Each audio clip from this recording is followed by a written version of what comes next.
હાલો.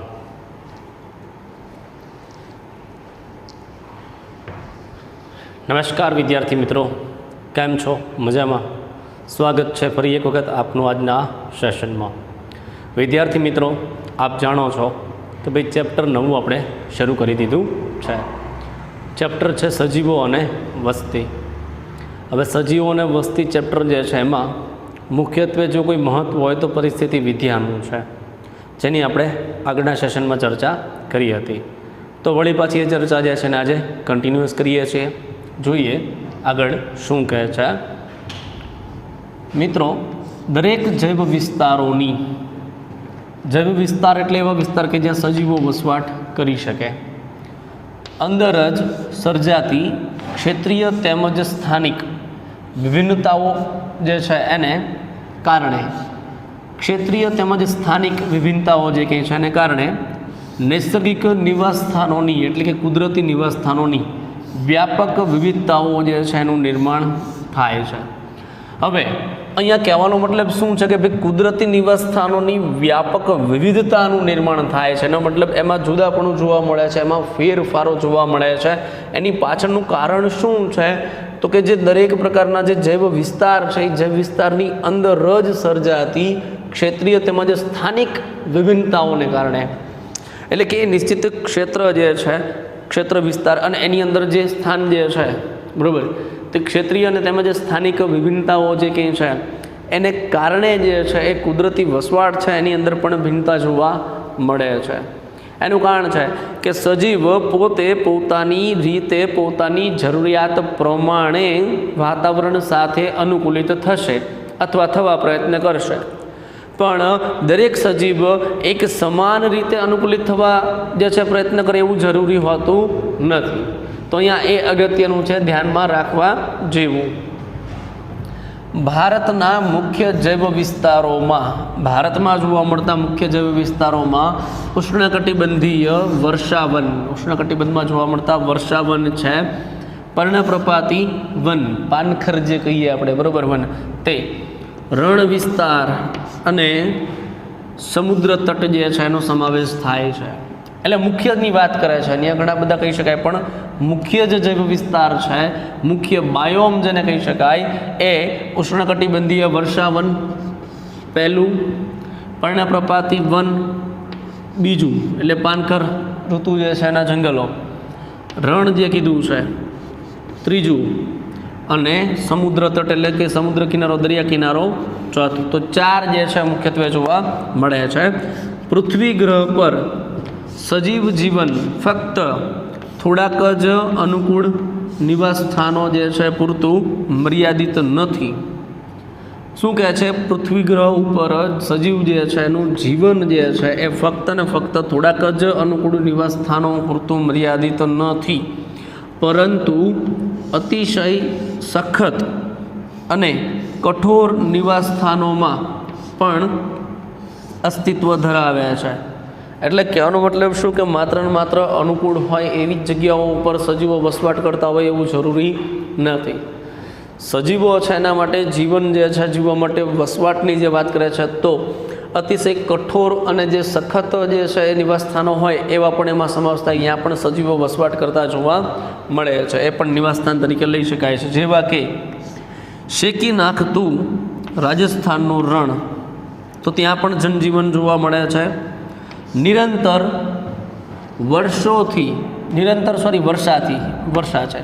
વર્ષાથી ભીંજાયેલા મેઘાલયના જંગલો, તો ત્યાં પણ જે છે એ સજીવો છે જોવા મળે છે, વસવાટ કરે છે. ગહન મહાસાગરીય ખાઈઓ, મહાસાગરની ઊંડી ખીણ જે કહીએ, ખાઈ કહીએ, બરાબર, તો એની અંદર પણ જે ખાડી જેને આપણે કહીએ ઊંડી, બરાબર, તો એની અંદર પણ સજીવો જોવા મળે છે પોતાની અનુકૂળતા પ્રમાણે. વેગવંતા પ્રવાહો જે છે, 12 માસ બરફથી ઠરી ગયેલા ધ્રુવીય વિસ્તારો છે, એમાં પણ સજીવો જોવા મળે છે. અને સજીવો કહેતા માત્ર ને માત્ર આપણે એટલે કે માણસ જ નહીં, બરાબર, ત્યાંના વાતાવરણ અનુકૂળ થયેલા પ્રાણીઓ છે, વનસ્પતિઓ છે, વગેરેનો સમાવેશ કરી શકાય છે. ઊંચા પર્વત શિખરો જે છે, ત્યારબાદ ઉકળતા ગરમ પાણીના ઝરણા છે, અને દુર્ગંધ મારતી સેન્દ્રિય ખીણો જે છે, દુર્ગંધ મારતી સેન્દ્રિય ખીણો જે છે વગેરે થોડા ઉદાહરણો જે છે એના છે. એટલે સુધી કે આપણા આંતરડા પણ સૂક્ષ્મજીવોની હજારો જાતિઓનું નિવાસ સ્થાન છે. એટલે એનો મતલબ શું કહેવા માગે છે કે નિવાસ સ્થાન અથવા તો વસવાટ કહેતા માત્ર ને માત્ર યોગ્ય, અનુકૂળ, સારી જગ્યા હોય ત્યાં જ સજીવો વસવાટ કરે એવું જરૂરી નથી. સજીવો જે છે એ ઊંડી ખીણોમાં પણ જોવા મળે છે, પર્વત શિખરોની ટોચ જે છે તો ત્યાં પણ જોવા મળે છે. લેવું કે સમુદ્રની અંદર જેમ જેમ ઊંડાઈએ જઈએ તેમ તેમ દબાણમાં વધારો થાય, બરાબર, અને ઉપર તરફ જેમ જેમ જઈએ પર્વત ઉપર એમ હવા પાતળી બનતી જાય. તો એ કહીએ કે ભાઈ આપણા માટે કદાચ એ જીવન માટેની કલ્પના પણ અશક્ય હોય ત્યાં પણ સજીવો વસવાટ કરે છે. ત્યાં સુધી કે અમુક પ્રકારના સૂક્ષ્મ સજીવો જે છે એ જ્વાળામુખી જે છે એનો લાવારસ જે છે એની અંદર પણ એ જે કહેવાય જીવંત જોવા મળે છે. આપણા ધ્રુવીય વિસ્તારો છે કે જે ધ્રુવ પ્રદેશો જે બરફથી આચ્છાદિત છે, હવે ત્યાં જે તાપમાન ખૂબ નીચું છે ત્યાં પણ સજીવો જીવન જીવતા જોવા મળે છે. એ બાબત ખરી છે કે સામાન્યતઃ ઉષ્ણકટિબંધમાં જે સજીવો વસવાટ કરે છે એમની સરખામણીમાં ધ્રુવ પ્રદેશ તરફ જતાં આ સજીવોની જાતિઓ છે, એની સંખ્યા, એનું પ્રમાણ છે એમાં ઘટાડો જોવા મળે છે. એ વસ્તુ સ્વીકાર્ય છે. પણ એવું નથી કે પૃથ્વી જે છે એના ઉષ્ણકટિબંધ વિસ્તાર જે છે એ અનુકૂળ છે તો ત્યાં જ જનજીવન જોવા મળે અથવા ત્યાં જ સજીવો વસવાટ કરે. ના, સજીવો વસવાટ જે છે એ પૃથ્વી ઉપર લગભગ મોટાભાગે બધા જ જગ્યાઓ પર જોવા મળે છે. એમાં સૂક્ષ્મ સજીવનો પણ સમાવેશ થઈ જાય છે. તો આમ જે છે સજીવો પોતપોતાની અનુકૂળતા મુજબ જે છે એ પોતાના નિવાસ સ્થાનો છે એની પસંદગી કરે છે અને તેમાં અનુરૂપ થવા માટે પ્રયત્નશીલ હોય છે. ચાવીરૂપ પરિબળો કયા છે જે વિવિધ નિવાસ સ્થાનોની ભૌતિક અને રાસાયણિક સ્થિતિઓમાં ઘણી બધી વિવિધતા જે છે એનું કારણ બને છે? એટલે શું કહે છે કે ચાવીરૂપ પરિબળો કયા એવા છે કે જે વિવિધ નિવાસ સ્થાન, અલગ અલગ જે વસવાટ છે એની અંદર ભૌતિક અને રાસાયણિક જે સ્થિતિઓમાં ઘણી બધી વિવિધતાઓનું કારણ બને છે, બરાબર. આપણે એ યાદ રાખવું જરૂરી છે કે ભૌતિક, રાસાયણિક એટલે કે અજૈવિક પરિબળો જે છે, ઘટકો જે છે, એકલા આપમેળે સંપૂર્ણ રીતે કોઈ પણ સજીવની લાક્ષણિકતા દર્શાવી શકતા નથી. કારણ કે સજીવની લાક્ષણિકતા દર્શાવવા માટે જૈવિક પરિબળ હોવું જરૂરી છે. ખાલી અજૈવિક પરિબળથી એ વસ્તુ શક્ય બનતું નથી. એટલે સજીવની લાક્ષણિકતા દર્શાવવા માટે અજૈવિક પરિબળ એકલા જ જવાબદાર નથી, ત્યાં જૈવિક પરિબળ પણ જવાબદાર છે. નિવાસ સ્થાનોમાં રોગકારકો, પરોપજીવીઓ, ભક્ષકો તથા સજીવોના એવા સ્પર્ધકો કે જેમની સાથે તેઓ સતત આંતરક્રિયા કરે છે તેવા ઘટકો પણ સમાવેશિત છે. એટલે શું કહે, નિવાસ સ્થાનમાં માત્ર ને માત્ર અજૈવિક ઘટકોથી જ જે છે કહી શકાય કે ભાઈ આપમેળે સંપૂર્ણ રીતે કોઈ પણ સજીવ છે એની લાક્ષણિકતા ના દર્શાવી શકે. પણ એની સાથે સાથે શું હોય તો નિવાસ સ્થાનમાં સજીવની લાક્ષણિકતા દર્શાવવા માટે ત્યાં રોગકારકો કેટલા છે, જેટલા રોગકારકો વધુ છે એટલા સજીવો છે એના રોગને કારણે મૃત્યુ તો લાંબુ આયુષ્ય ઓછું ધરાવે છે, તો ત્યાં વસ્તી લાંબા સમય માટે સ્થાયી ના હોઈ શકે. ત્યાર પછી પરોપજીવીઓ જે છે, પરોપજીવીઓને કારણે જે છે સજીવો છે એના શું થાય, ખોરાકમાં ભાગ પડે છે, તૈયાર ખોરાક એમાંથી લઈ લે છે, તો પોષણ જે છે ઓછું મળતા વિકાસ વૃદ્ધિ જે છે એમાં જે ખામી દર્શાય છે, તો અહીંયા પરોપજીવીઓ જે છે એની પણ સંખ્યા અગત્યની છે, પણ એની હાજરી. ભક્ષકો સજીવો વધુ હોય તો ભક્ષક તરીકે જે છે પ્રાણીઓ છે નાશ પામતા જશે ધીમે ધીમે, તો એનું પણ જે કહી શકાય સ્થાયીપણું બહુ લાંબા સમય માટે ના હોઈ શકે જે તે નિવાસ સ્થાનમાં. તથા સજીવોના એવા સ્પર્ધકો, હરીફાઈ, કોમ્પિટિશન જેને આપણે કહીએ છીએ કે દાખલા તરીકે અત્યારે આપણી સોસાયટી જે છે એના ખૂણા ઉપર જે છે માનો કે ઘર જે છે એમાંથી આપણે કહીએ કે ભાઈ રોટલી ત્યાં નાખવા માટે જઈએ તો રોટલી જે છે એ રોટલી ખોરાક તરીકે છે તે ખોરાક માટે કૂતરા પણ છે અને ગાય પણ છે, બંને તરફ શું થાય, કોમ્પિટિશન થાય. કૂતરા ભસતા હોય, ગાયને પણ ના ખાવા દે, સમજાય છે. તો કહેવાનો મતલબ એ બેમાં હરીફાઈ થાય છે, તો એને શું કહેવાય? કોમ્પિટિશન કહેવાય.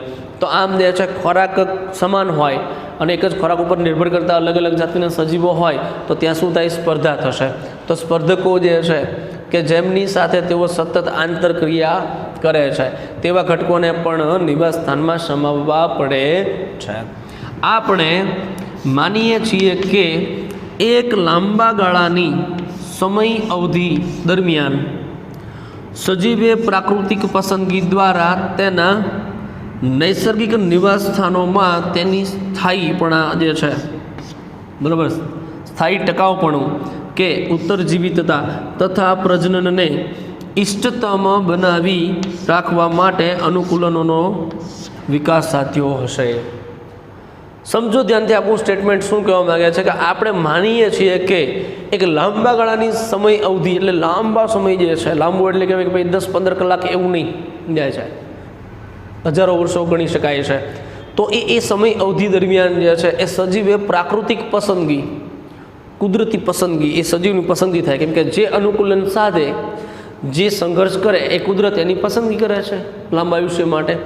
તો નૈસર્ગિક પ્રાકૃતિક પસંદગી એટલે કુદરતી પસંદગી દ્વારા તેના નૈસર્ગિક નિવાસસ્થાન એટલે કુદરતી નિવાસસ્થાનમાં તેની સ્થાયી ટકાઉપણું એટલે પોતાનું સ્થાયી અસ્તિત્વ જે છે, લાંબા સમયથી સ્થાયીપણું એમ અસ્તિત્વ માટેનું, કે ઉત્તરજીવિતતા, લાંબુ આયુષ્ય અથવા તો પેઢી દર પેઢી જે છે ટકાઉપણું, તથા પ્રજનનને ઇષ્ટતમ બનાવી યોગ્ય, જે કહી શકાય કે ભાઈ વાતાવરણ યોગ્ય હોય તો પ્રજનનની ક્ષમતા યોગ્ય બને, પ્રજનનની ક્ષમતા અનુકૂલન યોગ્ય બને તો નવી સંતતિ જે છે એનું નિર્માણ થાય.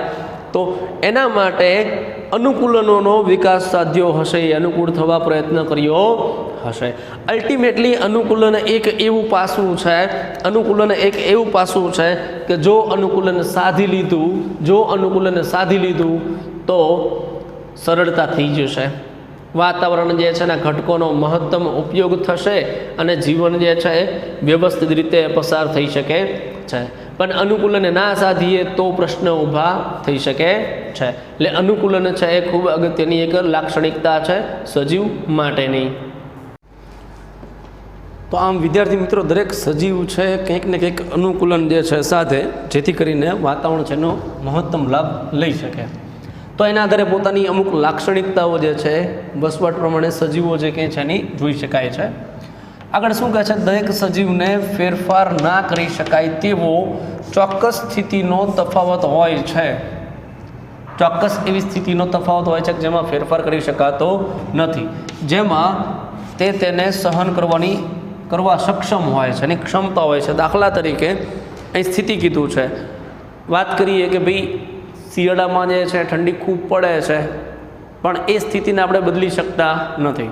પણ જો આપણે આપણા વિસ્તારમાં રહીએ છીએ અને ઠંડી છે ને સહન કરવાની આપણામાં ક્ષમતા પણ હોય છે તો જ આપણે રહી શકીએ છીએ ને, બરાબર.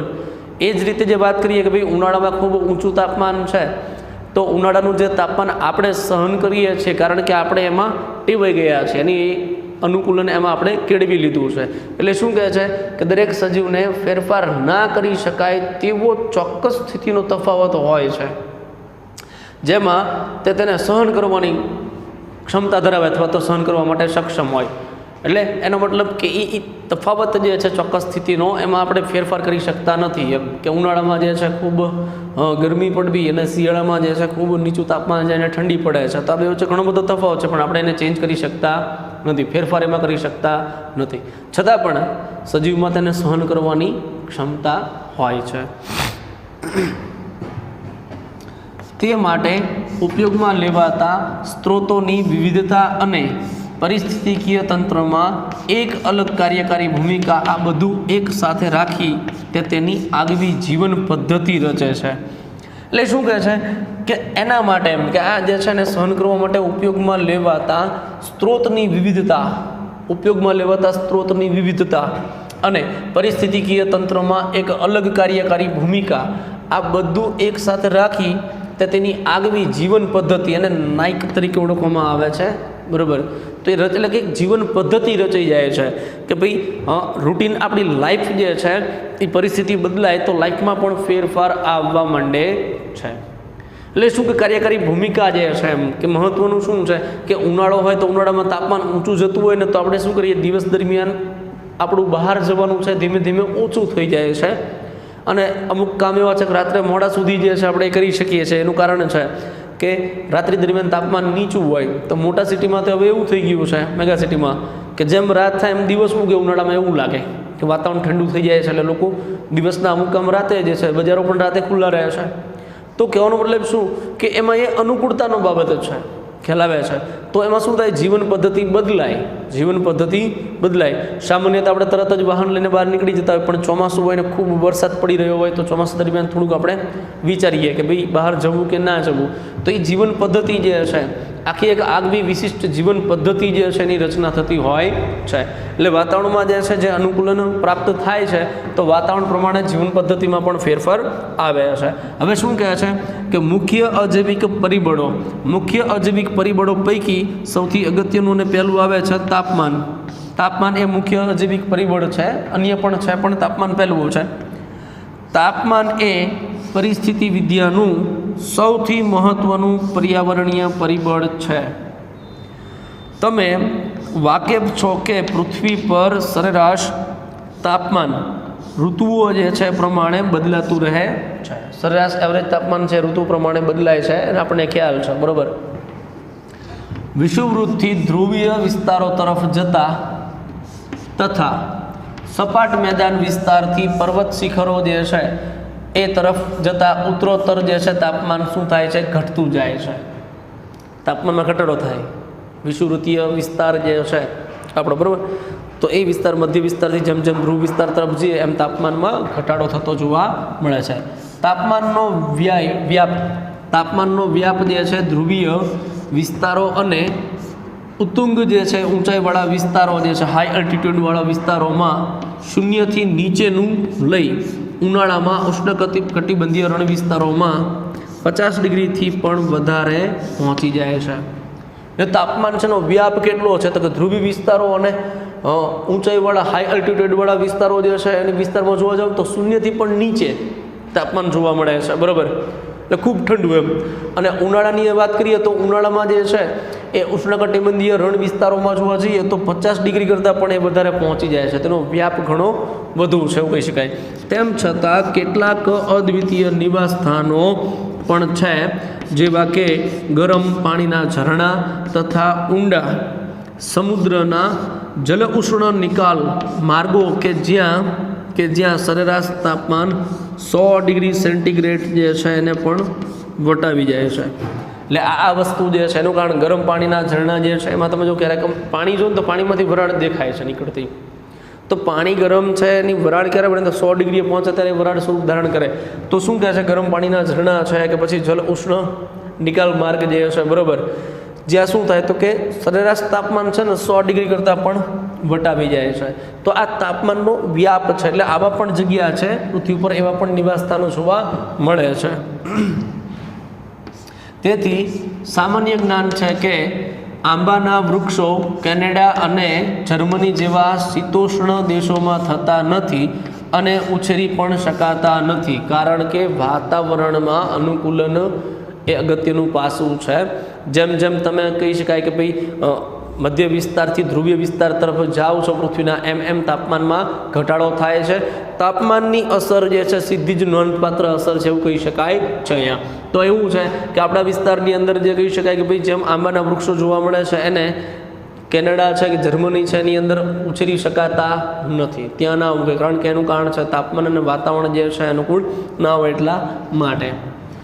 બર્ફીલો દીપડો જાતિ છે દીપડાની, કેરળના જંગલમાં જોવા મળતા નથી, કારણ કે બરફવાળા વિસ્તારમાં જોવા મળે છે. કેરળના જંગલ જે છે વર્ષાવન જે છે તરીકે ઓળખાય તો ત્યાં જોવા મળે નહીં. અને ટૂના માછલીની જાત જે છે મહાસાગરમાં ઉષ્ણકટિબંધના અક્ષાંશ જે છે એનાથી આગળના ભાગમાં જાવ તો ભાગ્યે જ જોવા મળે છે કે પકડી શકાય છે, કારણ કે એનું અનુકૂલન એવું હોય છે કે ભાઈ ઉષ્ણકટિબંધીય વિસ્તાર જે છે અક્ષાંશ રેખા છે એવા વિસ્તારમાં જે છે જોવા મળે. એથી આગળ હજી અક્ષાંશ રેખાથી આગળ તમે વધશો તો ત્યાં એ ભાગ્યે જ જોવા મળે અથવા તો ભાગ્યે જ પકડી શકાય છે. એનો મતલબ શું છે કે નિશ્ચિત નિવાસ સ્થાન કે જેનું તાપમાન એટલે કે સરેરાશ તાપમાન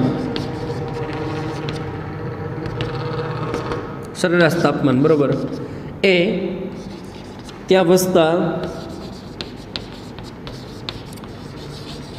સજીવો માટે ઇષ્ટતમ હોય, એના માટે કેવું હોય? ઇષ્ટતમ હોય એટલે કે અનુકૂળ હોય. એટલા માટે તે સજીવોની જ્યાં વસ્તી વધુ જોવા મળે અથવા તો ત્યાં જે છે વ્યવસ્થિત એ જોઈ શકાય છે, એ સિવાયના અન્ય સ્થાનોએ નહીં. તો એકને જે છે એ કીધું ને કે ભાઈ જે કંઈ સજીવો એમ એ વનસ્પતિ પણ આવી જશે, સૂક્ષ્મ સજીવ પણ આવી જશે અને ઉચ્ચ કક્ષાના સજીવ કે પ્રાણી પણ લઈ શકાય છે. તો બર્ફીલા દીપડો જે છે એના માટેનું યોગ્ય વાતાવરણ જે કંઈ છે એ કહી શકાય કે ભાઈ પહાડી વિસ્તાર જે છે જ્યાં બરફ જે છે હિમવર્ષા થતી હોય બરાબર, હિમાલયની આજુબાજુનો વિસ્તાર છે તો ત્યાં જોવા મળે, કારણ કે એના માટે અનુકૂળ વાતાવરણ છે, અનુકૂળ તાપમાન છે. પણ પછી કેરળના જંગલમાં એ નહીં જોવા મળે. અને એ જ રીતે કેરળના જંગલમાં કોઈ ચોક્કસ જાતિ જે છે એના સજીવ જોવા મળે તો એ પાછા હિમાલયમાં નહીં જોવા મળે. આપણી આજુબાજુમાં જે વૃક્ષો થાય છે એ પ્રકારના વૃક્ષોની જાતિ જે છે ને હિમાલય ઉપર જઈને તમે વાવવાનો પ્રયત્ન કરો તો નહીં ઉગે, અને ત્યાંની વનસ્પતિ લાવીને આપણા ખેતરમાં વાવવાનો પ્રયત્ન કરીએ તો પણ ઉગતી નથી, કારણ કે તાપમાનનો તફાવત છે, વાતાવરણમાં થતો ફેરફાર છે, એનું પોતાનું અનુકૂલન નિવાસસ્થાન સાથેની બાબત જે છે ખૂબ અગત્યની અહીંયા સાબિત થાય છે. વિદ્યાર્થી મિત્રો, તાપમાનને એક મુખ્ય અજૈવિક પરિબળ તરીકે વધુ આગળ જે છે એની ચર્ચા કરતા સજીવ જીવન માટે તાપમાનના મહત્ત્વને સમજવા માટે તમે તે સમયે સહેલાઈથી યોગ્ય રીતે મૂલ્યાંકન કરી શકો છો કે જ્યારે તમને ખ્યાલ આવશે કે તાપમાન ઉત્સેચકના ગતિવિજ્ઞાનને પ્રભાવિત કરે છે. આ ગતિવિજ્ઞાન શું છે ઉત્સેચકનું? વિદ્યાર્થી મિત્રો, તો આપ હવે જાણો છો કે આપણા શરીરમાં થતી તમામ પ્રકારની ચયાપચયની ક્રિયા જે છે મુખ્ય જીવનનો આધાર છે.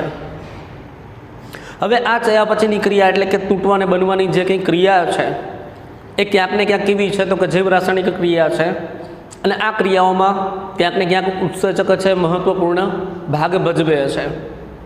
હવે ઉત્સેચક એક પ્રોટીન નેચરનો હોય, અને આ ઉત્સેચક છે એ નિશ્ચિત પીએચ અને નિશ્ચિત તાપમાને કામ કરતા જોવા મળે છે. તો તે નિશ્ચિત પીએચ અને તાપમાને કામ કરતા હોય વિદ્યાર્થી મિત્રો ઉત્સેચકો જ્યારે, તો તાપમાન છે એના ઉપર સીધી જ અસર દર્શાવી શકે છે. તો ઉત્સેચક છે એ જેટલું ઝડપી કામ કરે એટલી પ્રક્રિયા ઝડપી, અને ઉત્સેચક જેટલું ધીમું કામ કરે એટલી પ્રક્રિયાની ગતિ ધીમી. તો આમ ઉત્સેચક છે એની ગતિ વિજ્ઞાન છે કે ઉત્સેચકની ગતિ જે છે ને જેને કાઇનેટિક્સ ઓફ એન્ઝાઇમ તરીકે ઓળખી શકાય છે. તો એ ગતિ વિજ્ઞાન છે એમાં એટલે કે ઉત્સેચક છે એ કેટલી ક્ષમતાથી કામ કરે છે એની ઉપર આધાર શું રાખે છે? તો એનો આધાર જે છે મિત્રો એ સીધો જ તાપમાન ઉપર છે અને તેની યોગ્ય પીએચ ઉપર છે. તો અત્યારે આપણે તાપમાનની વાત કરીએ છીએ તો તાપમાન ઉત્સેચકને અસર કરી શકે છે, જેના કારણે આપણા શરીરમાં ચાલતી જે કંઈ ચયાપચયની ક્રિયા છે એની ઉપર પણ અસર થઈ શકે છે. તો અહીંયા આપણને તાપમાન છે એનું મહત્ત્વ સમજાય છે કે એનું મહત્ત્વ કેટલું છે, અને તેના દ્વારા સજીવ જે છે એની આધારભૂત ચયાપચય ક્રિયાવિધિ અને અન્ય દેહધાર્મિક કાર્યો જે છે એને પણ પ્રભાવિત કરે છે. અને એ સાચું છે મિત્રો, કારણ કે ઉત્સેચકીય પ્રક્રિયા છે એ તાપમાન ઉપર આધારિત છે. એ જ રીતે પ્રોટીન છે ને એ નિશ્ચિત તાપમાને કામ કરે, અને શરીરમાં આવેલા અન્ય પ્રકારના પ્રોટીનમાં કહી શકાય કે ભાઈ અંતઃસ્ત્રાવ છે એનો પણ સમાવેશ થાય છે. તો અંતઃસ્ત્રાવ છે એ પ્રોટીનમય રચના હોય તો એ નિયામકી કામ કરે છે, અને એના કારણે દેહધાર્મિક અસર જે છે સીધી જ જોવા મળે છે દેહધાર્મિક ક્રિયાવિધિ ઉપર. તો આમ એ ચયાપચયની ક્રિયા અને દેહધાર્મિક ક્રિયા બંને ઉપર સીધી જ અસર દાખવે છે. તો આમ સજીવ જીવન માટે આ તાપમાન છે એ ખૂબ જ મહત્ત્વનું સાબિત થાય છે એક અજૈવિક પર્યાવરણીય ઘટક તરીકે. આગળ જોઈએ તો થોડાક જ સજીવો તાપમાનની વ્યાપક ક્ષેત્ર મર્યાદાને સહન કરી શકે છે અને વૃદ્ધિ પામે છે. એટલે ખૂબ જૂજ માત્રામાં એવા સજીવો છે કે વ્યાપક ક્ષેત્ર મર્યાદા કીધું છે, એટલે નીચા તાપમાનથી ઊંચા તાપમાન સુધી જે છે કાર્ય કરી શકે અને સહન કરી શકે છે. પણ આવા સજીવો ખૂબ ઓછા છે, બરાબર.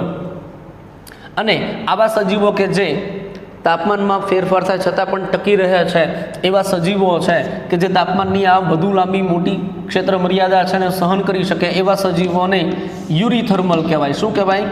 યુરીથર્મલ સજીવ કહી શકાય, અથવા એને પૃથુતાપી તરીકે ઓળખવામાં આવે છે. પરંતુ તેમનામાંથી મોટા ભાગના તાપમાનની ઓછી ક્ષેત્ર મર્યાદા પૂરતા સીમિત હોય છે. તો તેવા સજીવો કે જે તાપમાનની ઓછી ક્ષેત્ર મર્યાદામાં એક નિશ્ચિત તાપમાન વચ્ચે જ કામ કરતા હોય તો તેવા સજીવો જે છે એને સ્ટીનોથર્મલ અથવા તો તનુતાપી તરીકે ઓળખવામાં આવે છે. તો આ બે અગત્યના શબ્દ છે જે તાપમાનના આધારે સજીવો છે એના માટે વપરાય છે કે એવા સજીવો કે જે તાપમાન છે એની વ્યાપક ક્ષેત્ર મર્યાદાને સહન કરી શકે છે એમને યુરીથર્મલ અથવા તો પૃથુતાપી કહે છે. જ્યારે ખૂબ ઓછી ક્ષેત્ર મર્યાદા પૂરતા જ સીમિત હોય એવા સજીવોને સ્ટીનોથર્મલ અથવા તો તનુતાપી તરીકે ઓળખવામાં આવે છે. વિવિધ જાતિઓનું ભૌગોલિક વિતરણ ખૂબ જ વધુ હદ સુધી તેમના તાપીય સહનશક્તિ સ્તર જે છે પર નિર્ભર છે. એટલે કે જે સજીવોની તાપમાનને સહન કરવાની ક્ષમતા વધુ સારી હોય એટલે કે યુરીથર્મલ હોય તો તેમની જે ભૌગોલિક વિતરણ છે ને એની હદ વધુ હોય. એટલે ભૌગોલિક વિસ્તારમાં દૂર દૂર સુધી જે છે ફેલાયેલા જોવા મળે છે. પણ શું કહે છે? તાજેતરના વર્ષોમાં ધીમે ધીમે ક્રમશઃ વધતા જતા સરેરાશ વૈશ્વિક તાપમાન એટલે કે ગ્લોબલ વોર્મિંગ જે છે એના વિશે ચિંતા વધવા પામી છે. જો આ સિલસિલો જે છે સતત ચાલુ રહે તો તમે માનો છો કે કેટલીક જાતિઓના વિતરણ જે છે એની મર્યાદાને અસર થશે અને તેનાથી તે પ્રભાવિત થશે? શું આ વસ્તુ જે છે એમાં તમે માની શકો છો? હા, એનું કારણ છે મિત્રો કે તાપમાન જે છે અહીંયા આપણે જોઈએ ઉત્સેચકીય પ્રક્રિયા પણ તાપમાન ઉપર આધારિત છે અને શરીરમાં રહેલા જે પ્રોટીન છે પણ એક નિશ્ચિત તાપમાને જે વર્કઆઉટ સારું કરે છે. તો આમ સજીવની દેહધાર્મિક ક્રિયા જે છે એ સારી અને વ્યવસ્થિત યોગ્ય જે છે એ ચાલે એના માટે તાપમાનમાં એ સજીવનું અનુકૂલન હોવું જરૂરી છે. પણ જો અહીંયા વૈશ્વિક તાપમાનમાં જે વધારો થઈ રહ્યો છે હાલના તબક્કે અને આવું પણ હજી આવનાર વર્ષોમાં થશે તો એ જે તે સજીવની જે ક્ષેત્ર મર્યાદા વ્યાપક ક્ષેત્ર મર્યાદામાં સહન કરવાની ક્ષમતા છે એ ક્ષમતાને પણ આ તાપમાન ઓળંગી જાય તો સીધું જ એની દેહધાર્મિક ક્રિયા ઉપર અસર થાય. તો એના વિતરણ છે એની મર્યાદા છે એને પણ અસર થશે અને એનાથી એ સજીવ છે એની દેહધાર્મિક ક્રિયા જે છે એ પણ પ્રભાવિત થશે. તો આમ જે છે આવા સજીવોનું વિવિધતા જે છે જૈવ વૈવિધ્ય છે વિશ્વની અંદર એમાં પણ એ અસર કરી શકે છે. તો આ હતી વાત વિદ્યાર્થી મિત્રો એક અજૈવિક પરિબળ તરીકે તાપમાનની. હજી અન્ય અજૈવિક પરિબળોની ચર્ચા આપણે કરવાની બાકી છે પણ નેક્સ્ટ સેશનની અંદર આપણે વળી પાછા જે છે અજૈવિક પરિબળો કે જે જૈવિક પરિબળ જે છે એને અસર કરતા માલુમ પડે છે બરાબર કે જે પરિસ્થિતિ વિદ્યા સમજવા માટે ખૂબ અગત્યના છે તો એની ચર્ચા કરીશું. તો આજના સેશનમાં અહીં સુધી રાખીએ છીએ મિત્રો. મળીએ નેક્સ્ટ સેશનમાં આ જ ચેપ્ટરના નેક્સ્ટ ટોપિક સાથે. ત્યાં સુધી આવજો અને વાંચતા રહેજો.